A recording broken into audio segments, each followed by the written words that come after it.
একসময় একটা ছোট্ট মেয়ে ছিল। একবার তার ধনী বাবা একটি দুষ্ট সৎ মাকে বিয়ে করেছিলেন। তিনি তার দুই মেয়েকে নিয়ে বাড়িতে বসতি স্থাপন করেছিলেন। তাদের চেহারা সুন্দর এবং সাদা ছিল, তবে তাদের অন্তর ছিল দুষ্ট ও নিষ্ঠুর। এবং তারপরে দরিদ্র মেয়েটির জন্য একটি কঠিন সময় আসল। সকাল থেকে গভীর রাত অবধি তারা তাকে নোংরা কাজ করতে বাধ্য করেছিল। জল বহন, চুলা গরম করা, খাবার রান্না করা, বাসন ধোয়া এবং লন্ড্রি করা, এবং তদুপরি বোনরা যথাসম্ভব তাকে বিপর্যস্ত করার জন্য যথাসাধ্য চেষ্টা করেছিল। তারা তাকে বিদ্রূপ করেছিল। ছাইয়ের মধ্যে মটর এবং গম পোড় এলেছিল এবং তাকে বসে তাদের তুলে নিতে হয়েছিল। সন্ধ্যায়, যখন সে কাজের ক্লান্ত হয়ে পড়েছিল, তখন তাকে বিছানায় নয়, চুলায় পাশে ফ্লোরে যেতে হয়েছিল। এবং যেহেতু তিনি সর্বদা ছাই, ধুলো এবং ময়লা অবস্থায় ছিলেন, তাই তার বোনরা তাকে সিন্ডারেলা বলে ডাকে। কিন্তু একদিন এমন ঘটনা ঘটেছিল যে রাজা একটি ভোজ শুরু করলেন, যা পুরো 3 দিন ধরে চলবে বলে মনে করা হয়েছিল, এবং দেশের সমস্ত সুন্দরী মেয়েদের ছুটিতে ডেকেছিলেন যাতে তার পুত্র নিজের জন্য একটি কনে বেছে নিতে পারে। যখন নামকরণ করা দুই বোনরা জানতে পারল যে তারাও ভোজে আসতে পারে, তখনই তারা তাৎক্ষণিকভাবে পোশাক পরতে শুরু করে। সিন্ডারেলাও নাচতে যেতে চেয়েছিল, তবে তার সৎ মা তাকে যেতে দেয়নি, কারণ তার কোনো পোশাক বা জুতো ছিল না এবং সে নোংরা ছিল। এবং তারপরে দুষ্ট সৎ মা ছাইতে এক গামলা গম এলে দিয়েছিল এবং বলেছিল যে সিন্ডারেলা যদি এটি 2 ঘন্টার মধ্যে সংগ্রহ করে, তবে সে তার বোনদের সাথে যেতে পারে। সিন্ডারেলা বাগানে গিয়ে কেঁদে ফেলল, এবং তারপরে দুটি সাদা কবুতর উড়ে গেল। তারপরে বিভিন্ন পাখির পুরো ঝাঁক তারা ছাইয়ের নিচে নেড়েচেড়ে ফুঁকতে লাগলো, এবং তাই তারা একটি পাত্রে সমস্ত দানা বেছে নিয়েছিল। 1 ঘন্টারও কম সময়ের মধ্যে তারা তাদের কাজ শেষ করে, এবং প্রত্যেকেই পালিয়ে যায়।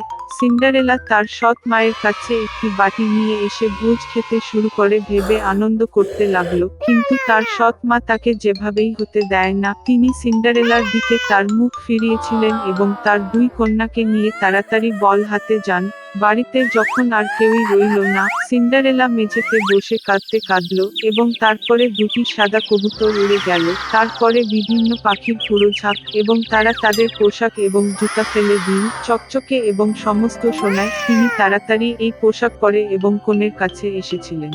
তারা তার সৎবধূ এবং সৎ মা দেখেছিল এবং ভেবেছিল এটি অবশ্যই কিছু অদ্ভুত রাজকন্যা হতে পারে। তিনি তার সোনার পোশাকে খুব সুন্দর ছিলেন। এটি তাদের কাছে কখনো ঘটেনি যে এটি সিন্ডারেলা। রাজকুমার তার সাথে দেখা করতে বেরিয়ে এল, তার হাত ধরল এবং তারা নাচতে লাগলো, এবং সিন্ডারেলাকে তিনি এত পছন্দ করেছেন যে তিনি অন্য কোনো মেয়ের সাথে নাচতে চান না। তিনি সন্ধ্যা অবধি নাচলেন এবং বাড়ি ফিরে যেতে চেয়েছিলেন, কিন্তু রাজপুত্র তাকে দেখতে চেয়েছিল। তিনি জানতে চেয়েছিলেন কে এই সুন্দর মেয়েটি এবং তিনি কোথায় থাকেন, কিন্তু সিন্ডারেলা তার কাছ থেকে পালিয়ে দোপকোটে উঠে গেলেন। রাজকুমার কপোতিরকে ধ্বংস করার নির্দেশ দিয়েছিলেন, কিন্তু তাতে কেউ ছিল না, এবং তার কাছাকাছি কোথাও তিনি তার সুন্দর অপরিচিত পাওয়া যায়নি। কেউ অনুমান করতে পারে না যে সিন্ডারেলাকে কবুতর দ্বারা উদ্ধার করা হয়েছিল যে তাকে বাড়িতে নিয়ে গেছে। রাজকুমার মন খারাপ করে মাথা নিচু করে প্রাসাদে গেল, এবং হঠাৎ তিনি একটি জুতো দেখতে পেলেন।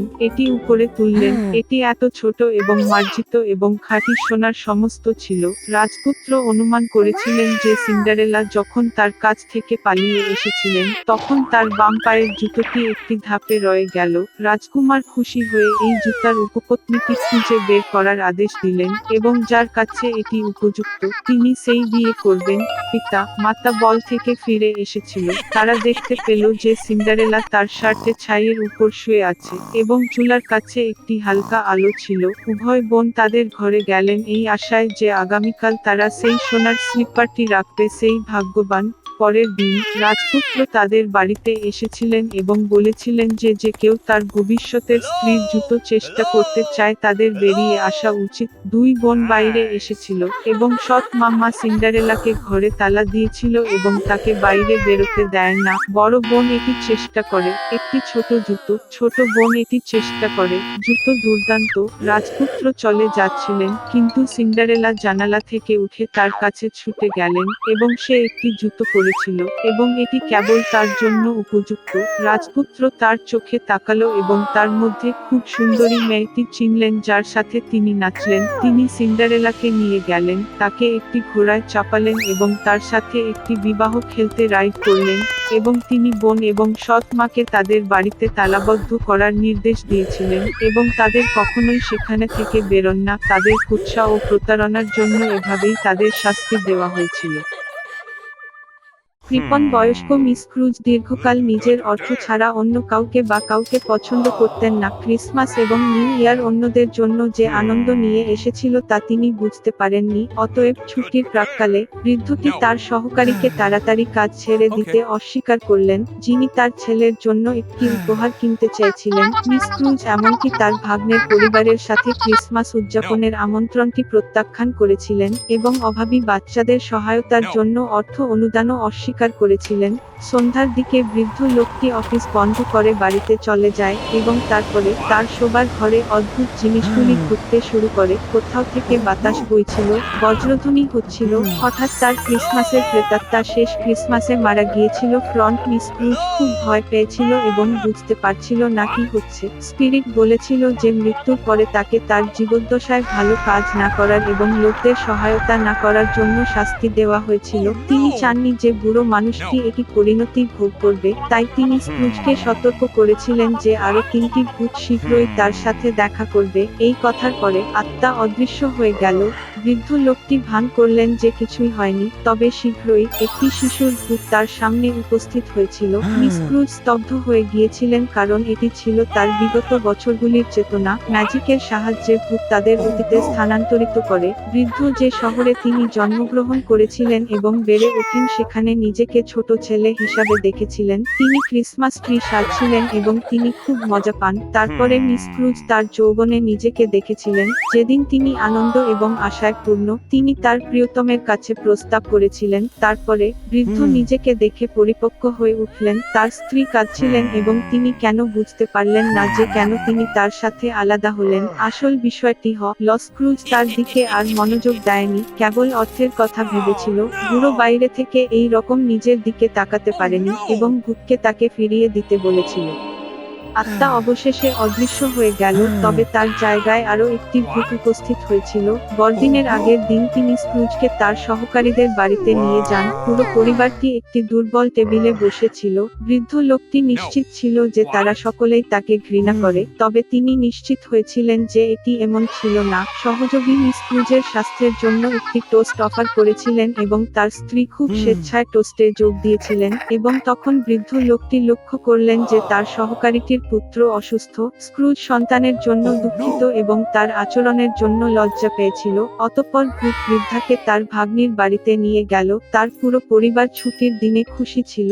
সবচেয়ে বড় কথা, তারা মিস ক্রুজের জন্য টেবিলে একটি আসন রেখেছিলেন। বৃদ্ধটি এটি দেখার আশা করেনি। তিনি সর্বদা ভাবেন যে পুরো পরিবার তাকে ঘৃণা করে। অবশেষে ভূত অদৃশ্য হয়ে গেল, তবে ভবিষ্যতের বছরগুলির আত্মা তার জায়গায় উপস্থিত হয়েছিল। তিনি মিস ক্রুজকে তার নিজের জানাজায় নিয়ে এসেছিলেন। প্রত্যেকে বলেছিলেন যে অবশেষে বৃদ্ধটি মারা গেলে তাদের পক্ষে সহজ হয়ে ওঠে, তবে তিনি বুঝতে পেরেছিলেন যে তার পুরো জীবনে তিনি কারো মঙ্গল করেননি। তারপরে স্ক্রুজ তার সহায়তাকারী ছেলের সমাধিতে ফুল নিয়ে যেতে দেখলেন। বৃদ্ধ লোকটি আর এটি দেখতে পারল না এবং ভূতকে তাকে ফিরিয়ে আনতে বলল। তৃতীয় আত্মা অদৃশ্য হয়ে গেল এবং স্ক্রুজ আবার ঘরে ফিরে এল। বৃদ্ধটি অবশেষে আরো ভালো জন্য পরিবর্তন করার সিদ্ধান্ত নিয়েছে। ভাগ্যক্রমে তিনি দেখতে পেলেন যে সময়টি কয়েক ঘন্টা ফিরে গেছে। মিস ক্রুজ 1 মিনিট নষ্ট করার সিদ্ধান্ত নিলেন। তার তখনও সমস্ত কিছু পরিবর্তনের সময় ছিল। বৃদ্ধা আসন্ন ক্রিসমাস সম্পর্কে আন্তরিকভাবে খুশি ছিল। তিনি সর্বাধিক ব্যয়বহুল এবং চর্বিযুক্ত টার্কি পাঠিয়েছিলেন তার সহকারী বাড়িতে। এরপরে স্ক্রুজ সাহায্যকারীর পুত্রকে একটি উপহার পাঠিয়েছিল এবং দাতব্য প্রতিষ্ঠানের জন্য প্রচুর অর্থ দান করেছিল। এরপরে বৃদ্ধা তার ভাগ্নের সাথে ক্রিসমাস উদযাপন করতে গিয়েছিলেন, যেখানে পুরো পরিবার তাকে স্বাগত জানায়। পরের দিন স্ক্রুজের সরকারি কাজ করতে এসে তিনি তার বেতন বাড়িয়েছিলেন। তার ছেলের জন্য বৃদ্ধা গডফাদার হয়েছিলেন। মিস ক্রুজ ছেলেটিকে সর্বোত্তম সম্ভাব্য চিকিৎসা দিয়েছিলেন এবং তিনি একটি সুস্থ জীবন উপভোগ করে চলেছেন। সেই থেকে কৃপণ বয়স্ক লোকটি শহরের বিনয়ী এবং সবচেয়ে উদার ব্যক্তি হয়ে ওঠে এবং সর্বজনীন প্রেম এবং সম্মান অর্জন করে।